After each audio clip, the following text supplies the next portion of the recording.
A luxury apartment building has been blown up in one of Ukraine's most daring attacks on Russia yet. Who was the target of this attack? Armen Sarkisyan, the founder of the Arbat battalion that's been working alongside Russia in the battlegrounds of Donetsk and Kursk. The battalion was known as the Death Squad because of its terrifying efficiency and willingness to do anything Russia commanded. Now, Sarkisyan lies dead, killed outside a stunning $2.48 million apartment that his support of Putin bought him. What happened in the attack? How did Ukraine manage to pull off this amazing assassination? And why is the loss of Sarkisyan such a massive blow for Putin? Initial reports of the attack came through on February 3rd, with the BBC being among the first to explain the basics. It said that Sarkisyan had been caught up in a blast at his luxury apartment in the Alye Perusa complex of Moscow. Though he survived the initial explosion, seemingly at the cost of at least one of his legs and serious disfigurement to his face, evacuation efforts ultimately proved fruitless. Sarkisyan was airlifted to a nearby hospital and entered intensive care, but it wasn't enough. The paramilitary leader later succumbed to his injuries in the hospital. Beyond that, the details were muddled. The BBC's report says that several of Sarkisyan's bodyguards were caught up in the blast, with one of them possibly having been killed. The Kyiv Independent suggests that up to 5 people were reported as injured by the blast, though only Sarkisyan is confirmed to have been killed by it. The BBC also quizzed several other residents of the luxury apartment block, including a 36-year-old mother named Olga Voronova. She claimed to have no idea about how the blast could have happened. "We have quite serious security guards," she told the BBC. "They ask every car at the checkpoints. We order passes for guests, even for family members. This was no ordinary drone or missile strike." Ukraine targeted Sarkisyan with a precision assassination to take the Death Squad leader out of the war. That leads us to a couple of questions: why and how? Starting with the latter, Sarkisyan has long been a thorn in the collective side of Ukraine due to his pro-Putin agenda. The Kyiv Independent labels Sarkisyan as a crime boss who first came to prominence thanks to his actions in the Donetsk Oblast of Ukraine back in 2014. There, he organized the Maidan Tikushki, a group of thugs who would incite violence against pro-European and anti-Yanukovych rallies in the region. Collectively, these protesters were part of the Euromaidan revolution that led to the ousting of pro-Russian former Ukrainian President Viktor Yanukovych following his refusal to sign the association agreement with the European Union. Yanukovych instead accepted a loan from Russia, sparking mass protests that lasted until February 2014, forcing the former Ukrainian president to take flight to Russia. Sarkisyan and his thugs were in the thick of these protests, attacking those who stood against Putin's attempts to take control of Ukraine via a proxy president. It's also likely that Sarkisyan's Maidan Tikushki was responsible for at least some of the murders of the 100 or so Ukrainians who died during the protests. Known as the Heavenly 100, these brave protesters are revered in their home country for standing up against the tyranny they believe the Kremlin wanted to institute. Those actions were enough for Ukraine to make Sarkisyan one of its most wanted men, but the shadowy crime boss's tendrils ran deep even after the Euromaidan revolution. Pravda reports that Sarkisyan also operated under the pseudonym Armen Horlivsky, and that he was the man through which all business in the occupied Donetsk town of Horlivka went through. Sarkisyan owned cafes and established boxing clubs in the town, via which he likely recruited more people to his causes. According to Defense Intelligence, since 24th of February, he has been looting and taking over businesses in the occupied territories of Ukraine. All of this makes it clear that Sarkisyan was anti-Ukraine. But was it really enough for Ukraine to target him with an explosive assassination? Perhaps it wouldn't have been were it not for the fact that Sarkisyan was also the founder of the Arbat battalion. The group is made up primarily of ethnic Armenian soldiers, with Sarkisyan drawing upon his own Armenian heritage to attract them. The battalion numbers around 500 soldiers, many of whom were former criminals themselves, and has been among the most brutal collective tools that Putin has had at his disposal during the war. Sarkisyan's soldiers serve as a paramilitary force, operating primarily in the Kursk and Donetsk regions. Their primary objective seems to be hunting down any Russian defectors or people who express pro-Ukrainian sympathies. Once they find their targets, they eliminate them, weakening support for Ukraine's cause in Donetsk in the process.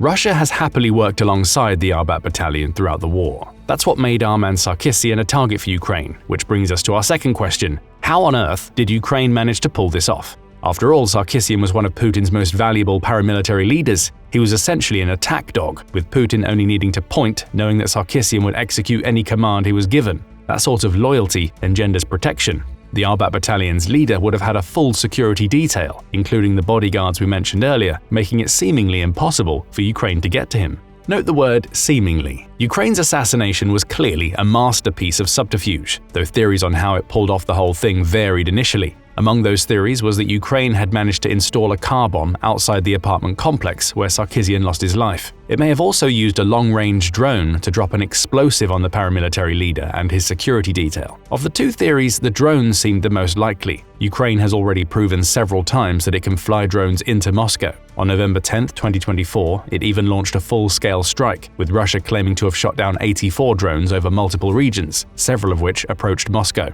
2 months prior, Ukraine had launched several drone attacks on the Moscow City business district and had even managed to get a pair of its drones close to the Kremlin building, though both were shot down by Russia. But as it turns out, neither of these theories were correct. The Guardian says that Russian media reports that Ukraine actually planted the bomb in a sofa located in the lobby of the Alia Perusa complex. Whoever planted the bomb was observing the lobby from an unknown location, waiting for Sarkisyan to enter. As soon as the Putin ally was inside, the Ukrainian operative triggered the bomb remotely. The assassination was well planned, according to Russia's security services, and it's just one of several to have taken place in recent months. All are being carried out by clandestine Ukrainian resistance cells within Russia, with most targeting military personnel and officials that Ukraine accuses of committing war crimes against it. The sofa bomb also damaged the apartment complex's hall and blew out the doors and most of the glass surrounding the lobby. Sergei Markov, who's a pro-Kremlin analyst, posted a telegram claiming that Moscow is treating the assassination as a terrorist attack. "Ukraine carried out a terrorist attack in the super-elite complex Alia Perusa," he wrote. "This is how Ukraine's terrorist attacks are getting closer to the Russian elite. This attack is a message from Zelensky to the entire Russian elite. You will not hide from me anywhere."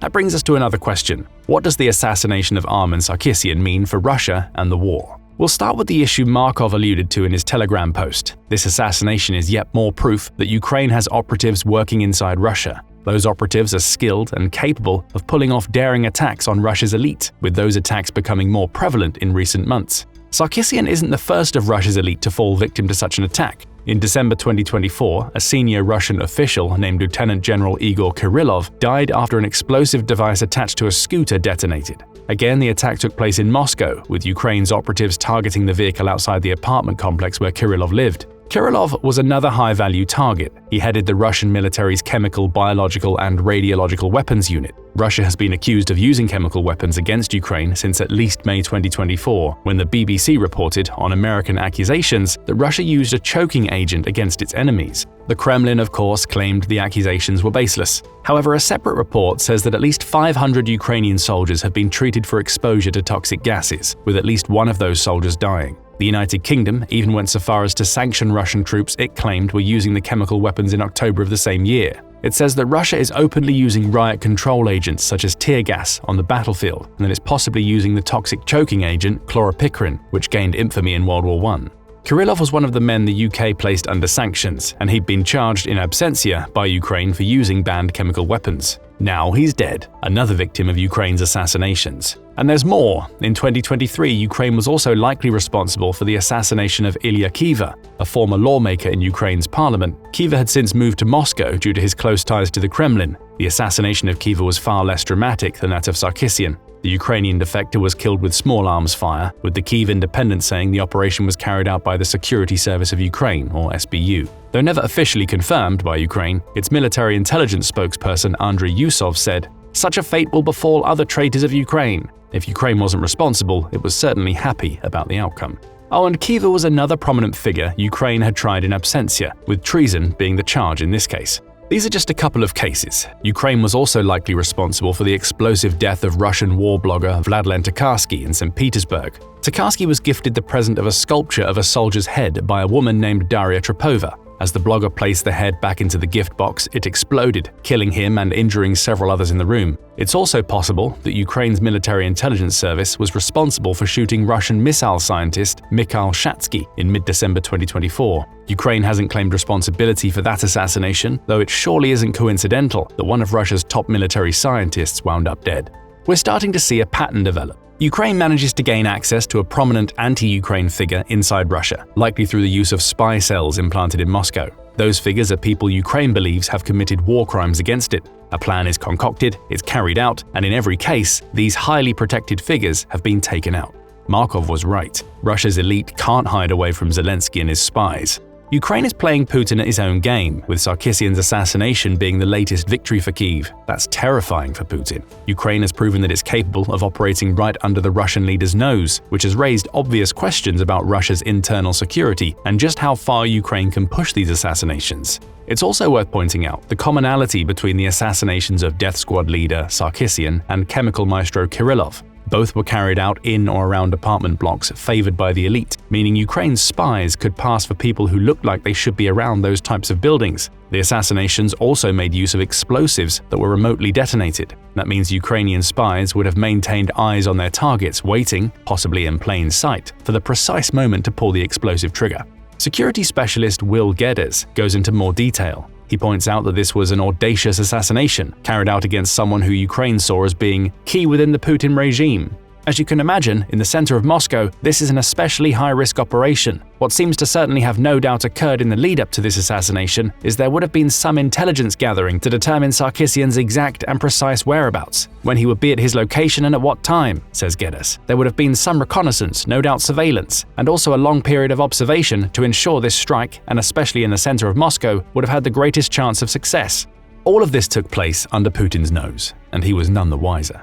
Coming back to the impact of these assassinations on the war, Putin is losing his most trusted and capable people. He's losing people who had a defined impact on the battlefield. In Sarkisyan's case, he's lost the leader of a death squad that was responsible for taking out Russian defectors. But in the last year or so, he's also lost litigators who supported his cause in Ukraine, missile specialists helping him design weapons to overcome Ukraine's aerial defenses, and the man responsible for his illegal chemical weapons production. It all relieves pressure on the front lines, and because several of these assassinations have been carried out in Moscow, Ukraine has made it clear it can operate with impunity in Russia's capital without being caught.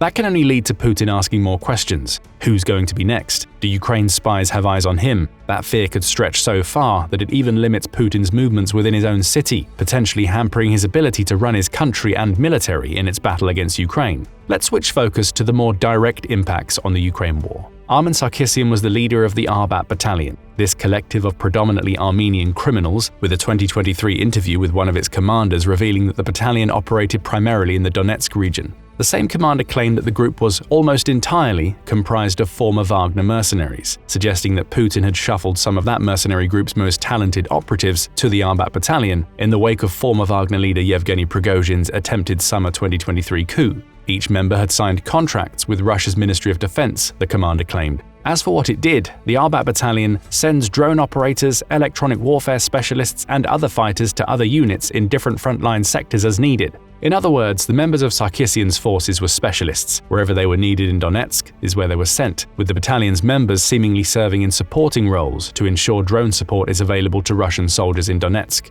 That region is extremely important to Putin. Donetsk is part of the Donbass region, which has always been somewhat different from central Ukraine. Most of the region's population speaks Russian, and about a third of its people are ethnic Russians. It's also a region where pro-European politics aren't embraced quite as quickly as they are in central Ukraine. Those were all signs to Putin that the Donbass region was ripe for a Russian takeover. His logic was that such a huge portion of its people come from Russia that Donbass might as well be Russian itself. Putin's pushes into Donetsk intensified in 2024 for that reason, with the Arbat battalion likely playing a key role in facilitating those pushes, causing havoc within Donetsk city and its surrounding settlements. We also can't ignore Putin's historical worldview. As CNN points out, a Soviet propaganda poster from 1921 called Donbass the heart of Russia, with the region having been considered part of Novorossiya, or New Russia, prior to that period. In Putin's mind, these historical influences combined with the Donbass's social makeup means it's part of Russia already. He wants it. The Arbat battalion played a key part in him getting it.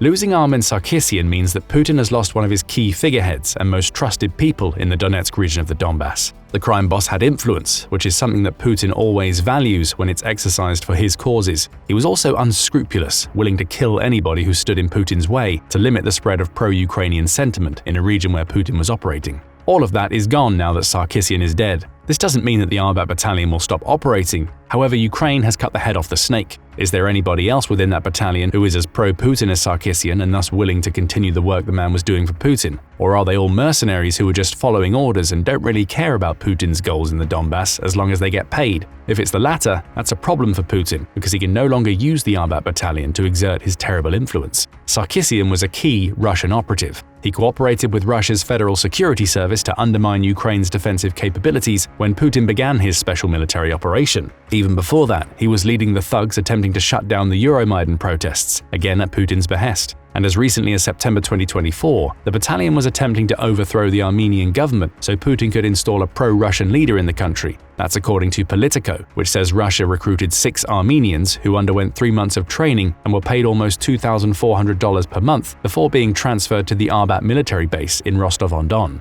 Now Sarkisyan is gone, and a vital part of Putin's influence in the Donbass and among Armenians has gone with him. The question now is, will Putin find somebody to replace his death squad chief who will be even half as effective at the job? Only time will tell. But what do you think about Ukraine's daring assassination of Armen Sarkisyan? What does it mean for Putin and his elite operatives stationed in Moscow? Will we see more of these assassinations as the war draws deeper into 2025? Share your thoughts in the comments, and thank you for watching the video.